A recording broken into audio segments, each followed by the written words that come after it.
One of the reasons we left the UK as a family is because we had very little community around us, very little support. 3 or 4 of our parents died. We'd lost friendships, mostly over since COVID, or just the fact that friends had just got too busy and weren't around as much to help support each other. It's common, right? We were noticing this.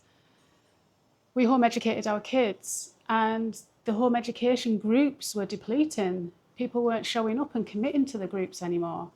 We didn't feel supported there either. And people started to go on their own wavelength, a different path to us. So we thought, well, why not do world schooling? Why not go traveling with the family?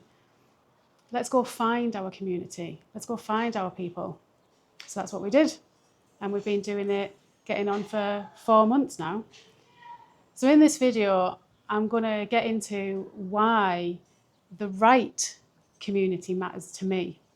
And it might resonate with you too. What are your thoughts on community? So, and I'd like for you to stay to the end because I'd like your opinion on something, and we'll talk about that at the end. So I did a video a while ago now called "It Takes a Village to Raise a Family." The saying is, it takes a village to raise a child, but I changed it to raise a family, because the support isn't just for the child. In my eyes, the support is for the whole family. And when we lived in a village, when we didn't move away from our family, when everyone looked out for each other, that village was there.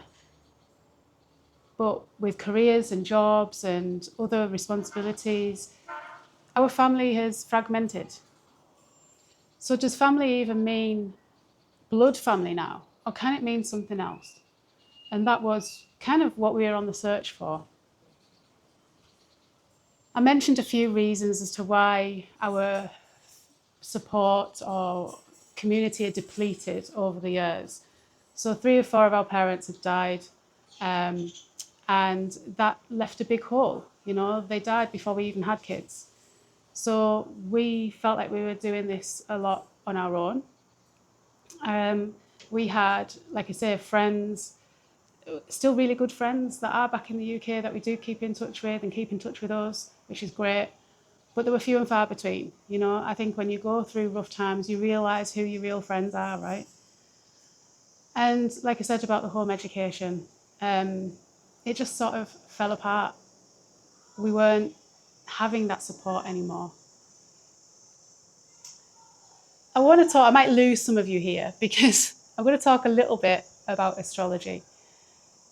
I've always been interested in astrology. When I was 15, mid-teens, I was quite into it. And then you get to be an adult and it's like, that's childish, don't think about that. But it seems to have come back with a vengeance, doesn't it?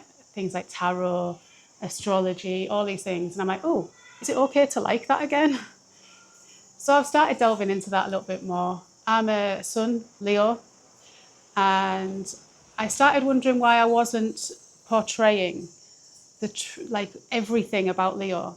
So here I am on camera talking about me. Okay, there's the Leo in me. But I'm also quite introvert at times when I'm not with the right community. And I was wondering why I'm a bit emotional. I'm a bit too sensitive, as people would say. And I wondered why that was. And when I started looking into astrology, it made sense.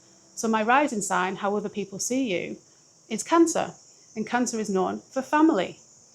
And that started to make sense because in my later years, family has meant everything to me because of the lack of community. It's like, oh, we have his family. And this is another reason why we travelled, because hubby was working away and we're like, this isn't what the family unit is or should look like, or we want it to look like. So it was like, come back to the family. My dad worked away when I was a kid. I know what that's like. I know what it's like to grow up when your dad's working away.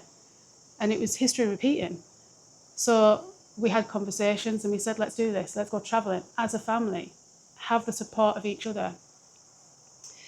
So that's my sun, my rising, and then my moon sign is Scorpio.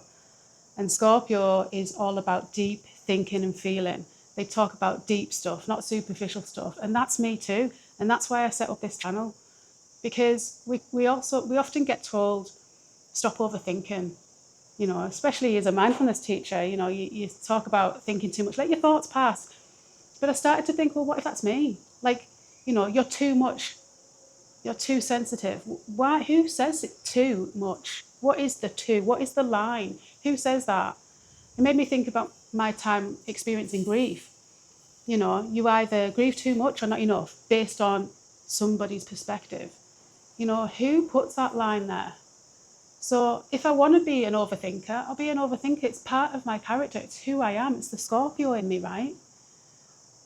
So I started to embrace who I am. And it made sense to why family and community means so much and why I felt so isolated back home, back in England, where I was living, where I'd lived for a number of years. And when that community fell away, I felt lost. So if I was going to stay in England and we didn't do the thing I was going to do, I was going to set up a community. That was my plan. I would set up two. I would set up a worldschooling one, a home educating one, and I would set up one for me. That was my thoughts. But we didn't. We ended up on the move. So what am I looking for when it comes to community on the move, right? What do I want? What is it? What are we searching for? And it was very evident when we were in Penang. If you've seen any of my videos, when we were in Penang in Malaysia, there was a world schooling community there and we thrived on it as a family. We really did. It was 3 social meetups a week and we went to every one of them in that month. And it was great and we loved it because of that sense of community. When we got to Langkawi, there was none of that. We did get a bit of a community because we met 2 families where we were staying eventually. And that was great. And it was those families that told us about this world schooling place here in Hoi An in Vietnam. And I'm very thankful for that because we have really gone into that this last week. We've gone to lots of meetups and it's been great. And we've even met up with some people they said were over here. So we met them yesterday. So that was really good. We're starting to feel like we're part of a community again. And that's nice. And within that, you'll have people that are a difference of opinion. In fact, we've already felt there's been some splitting up of groups. There's like 2 WhatsApp groups now, and then there's also a Facebook group because they have different values, I guess. There's nothing wrong with that. And it's what works for you and your family. Can you dip in and out of all of them? That's something we're going to look into. We're not getting into the politics. I mean, that is the thing to think about, right? When you are looking at starting a community or going into a community, is the politics. My husband always has that at the forefront of his mind. I'd love to live in a community. I'd love to live in like a commune or whatever, but he's like, people always end up doing more than the other person, and it gets very, friction. There's a lot of friction there. So, what do I think a community is? I do think it's 2-way. Now, my last video was about how relationships can be different but not wrong. You don't necessarily have to give to get. You can accept that person doesn't maybe do what you'd like them to do and accept that. But from my perspective, I think I've had to land on the fact that, and I said in that video, if it's not 2-way, then what's the point? It's not that you don't give to get. It's that what's the point in a relationship? Surely a relationship is a 2-way thing. So if you're in a good place, you're there and you've got the energy to help in that community and you offer help. You switch on to what people are doing and going through in your community and offer help. And likewise, if you're not so good, you can ask and receive help. Things like checking in without asking. Now, some people might think that's interfering, and that's fine. And I think the point is you've got to communicate that. Communicate the type of person you are. Make sure people are on the same wavelength for a community to really work. It can be individual within community, I think. So it could be calls, really pick up the phone, Zoom calls. It could be messages. it could be, and the best thing is face to face. And like I say, when I was going to be doing this back in the UK, I was going to do them face to face, because that is the best, isn't it? That's how we connect better. I also think community is about accountability. Like I said about these home education groups, people weren't committing. People weren't showing up. And if you can't commit, how can you make connections with people? So I think accountability is definitely high up there when it comes to community. Don't leave people hanging, especially when kids are involved. If you want your kids to make friends, you've got to show up and be committed.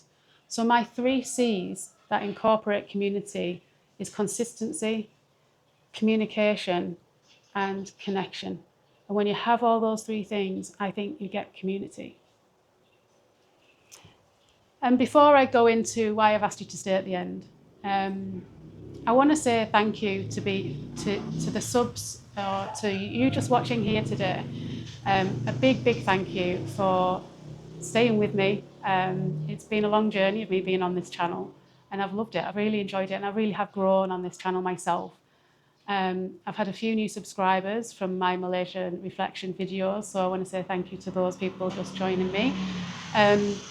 This channel is from a woman's perspective, as a wife, as a mother, and just a woman in general, a perimenopausal woman going through life while also traveling with a family. So I've got sort of 2 threads going along in this channel that are sometimes mixed together. So why I asked you to stay to the end is I want your opinion on something. Because I can't do the physical community like I wanted to back home, I want to do it in any which way I can, which is going to be online, right? And the reason why I think I need this, so I'm sure other people must need this, is because when you're moving, when you're traveling, when you're around the world, when you have your tribe or your community that is dotted all over the world, like most of you are, you need some consistency. You need to feel seen and heard. You need to feel supported. And you need that accountability to show up. This isn't about turning up to a community and whinging and complaining about life. This is about being in control and being empowered through the challenges and the highs of life, right? So what I'm looking to do, and I just want your opinions on this before I go any further with it, I guess, is I'd like to make 2 communities, and I'm going to split them up for the reasons I've just said there. I talk about travel and I talk about life in general and women's things. And when you're traveling, you might have a lot of questions purely about traveling. You might want to feel like a community while you're traveling. I did a video, not last one, the one before I think it was, about the uncomfortableness of transition. When you transition to these different countries, it feels disjointed, and you have to adjust every time. You have to find your community there. But what if you already had a traveling community that understood all that as you did it, as you went through the transition of finding your physical community? I want to be the bridge and the consistency alongside that. So I'm thinking of doing like a group for the travel side of things and the traveling family. But I also want to honour where my channel started, life, and where it's going, which is sort of perimenopausal woman, all the strives of that, all the challenges of being in that and trying to find yourself. This is something I advocate for, trying to find yourself among the perimenopausal cloud, among the wife and mother, and all that joy it brings, but also it can be quite tiring. And I really am an advocate on keeping a piece of you through all these things. And it's not to say being a wife or mother is daunting or anything. But it can feel heavy at times. It can feel like it takes you away from you, right? So I want to do something for those 2 communities. And my question to you, where I want your opinion, please, is how that might look like for you. Does it resonate with you? Are you traveling right now? Would you need that support? some consistency through your travel with people who understand it. And also, as a woman, as a woman within the family, and keeping empowered, do these things resonate with you? And how would you like them to show up? What kind of mode would work for you? I'm kind of thinking, I'm going along the lines of lives for now. My only, apprehension on that is that enough? Will people open up in a live to something that could be so sensitive at times? Do I give it a go? Do I try doing some lives for these groups of people? Are you one of these groups? Would you benefit from it? Let me know in the comments and I'll get onto it, because it's just as much for me as it is for everybody else, for the reasons that I've said, our lack of support back in the UK, and also how we're finding it when we're travelling too.